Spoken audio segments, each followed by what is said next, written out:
sa aking mga followers, kung gusto nyo mag-travel dito sa Osaka na malapit lang sa station, itry yung Via in Abino Tennoji. Napakalapit lang sa Tennoji Station. Lalakarin nyo is around 2 to 3 minutes lang. Nandiyan na kayo sa station.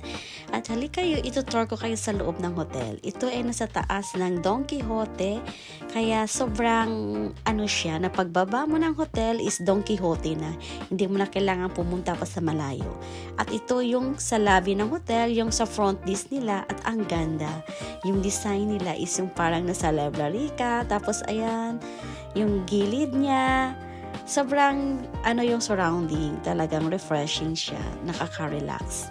At ito, bago pumasok sa room, kailangan kumuha ng mga toiletries nila. Ito yung mga lagi kong kinukuha, yung mga ginagamit, yung mga tea, bath towel, toothbrush. Ayan, dito mo lahat yung kukunin. Ikaw yung kukuha, walang magsiserve sa'yo. Self-serving kumbaga.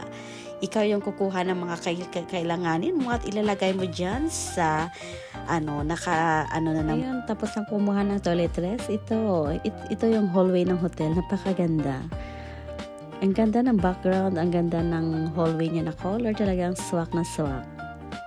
Tapos yung pailaw niya, ang ganda.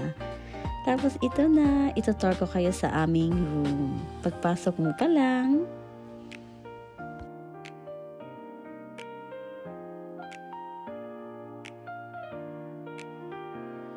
at ito na guys, samahan nyo ako. Ito yung loob ng room namin.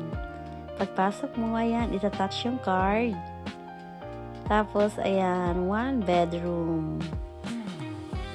1 room siya. Tapos, pagpasok mo, ayan, diretso dyan.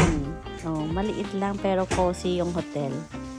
Hindi masyadong maliit. Okay lang for 2 persons. Tapos, pagbukas mo ng bintana is, nakikita mo agad yung magandang view sa labas.